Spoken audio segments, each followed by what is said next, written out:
Morning সবাইকে। তোমরা সবাই কেমন আছো? আর আমি আশা করি তোমরা সবাই ভালো আছো।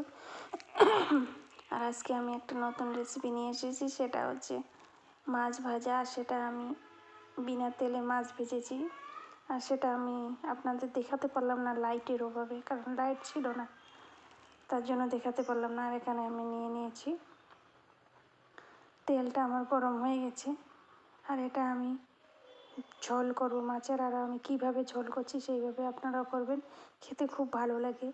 আর আমি যখন এই মাছের ঝোল করি, এই পদ্ধতিতে করি, এত টেস্টি লাগে যা বলে বোঝাতে পারবো না মাছের ঝোল। আর এর মধ্যে আমি সব মশলা, আদা, জিরে আর রসুন বাটা, পাঁচফোড়ন দিয়ে এটা আমি জাস্ট অল্প একটু ফ্রাই করে নেব। নিয়ে এর মধ্যে আমি জল ঢালে দেবো, কারণ একটা আরও পদ্ধতি আছে যেটা পেঁয়াজটা ভাজা ভাজা করতে হবে পেঁয়াজের মধ্যে, ওইটা খেতে আলাদা টেস্ট আর এটা খেতে আলাদা টেস্ট।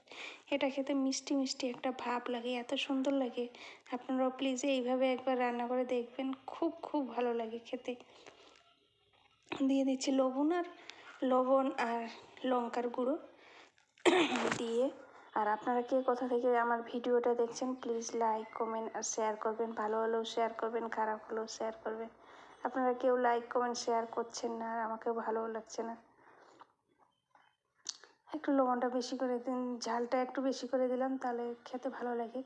যে কোনো সবজিতে ঝাল আর লবণ যদি পারফেক্ট থাকে, তাহলে ওই সবজিটা খেতে অসম্ভব টেস্টি লাগে। আর এর মধ্যে এখন আমি জল দিয়ে দেব। আর আপনারা কোথা থেকে দেখছেন, কোন জেলা থেকে দেখছেন, কোন দেশ থেকে দেখছেন, প্লিজ একটু কমেন্ট করবেন। কমেন্ট করলে আমাকে খুব ভালো লাগে। আর সাবস্ক্রাইব করতে ভুলে যাবেন না। আর আমি পরিমাণ মতো, মানে যেতটুকু ঝোল খাবো আমরা সেতটুকুই দেবো। আর দেখুন পেঁয়াজটা আমার গোটা গোটা হয়ে আছে। এখন এই পেঁয়াজটা আমি এখানে সেদ্ধ করতে দেবো দিয়ে। আর যেটা আমি বিনা তেলে মাছ ভেজেছি সেই ভিডিওটা অন্যদিন আপনাদের দেখিয়ে দেবো, কারণ আজকে লাইটের অভাবে আমি দেখতে পেলাম না। আর ওটা ফ্রাই প্যানে দেখাতে হয়, তো ফ্রাই প্যানে ভাজা করতে হয়, তাই এমনিতে ফ্রাই প্যানটা কালো আর ছবিটা কালো আসতো, লাইট নেই, তার জন্য আমার দেরিও হয়ে গেল।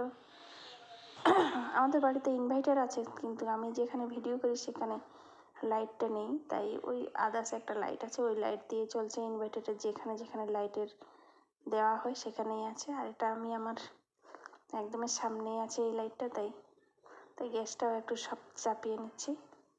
আর এইভাবে এখন এটা আমি কষবো। আমার পেঁয়াজটা গলে গেছে, আর এটা কষার পরে আমি পরিমাণ মতো জল দিয়ে দিব।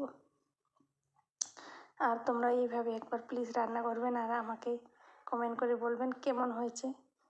আমি 100% গ্যারেন্টি দিতে পারি যে অসম্ভব টেস্টি হবে, না খেলে বুঝতে পারবেন না।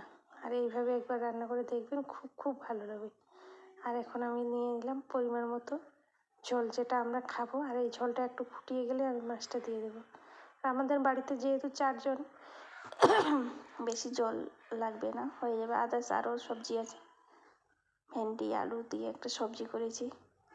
আর বিনা তেলে এই মাছটা আমি ফ্রাই করেছি।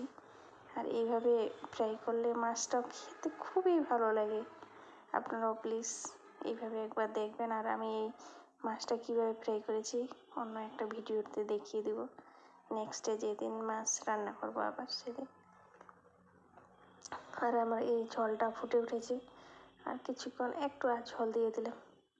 যদি বাড়িতে কেউ চলে আসে তাহলে শর্ট পড়ে যাবে। আর আমার হাজব্যান্ড খুব মাছের ঝোল খেতে পছন্দ করে, তাই একটু বেশি করে। আর আমি অত ঝোল খাই না, আর আমি এমনিতে সবজি কম খাই, তাই। আর এখন কারেন্ট চলে আসলো আবার, তাই লাইটটা একটু দেখাতে পাচ্ছি। আজকে কী ব্যাপার কারেন্ট থাকছে না। আর ঝোলটা আমার ফুটে গেছে, আর এখন আমি গ্যাসটা অফ করে দিচ্ছি। সবাইকে অনেক অনেক ধন্যবাদ। বাই।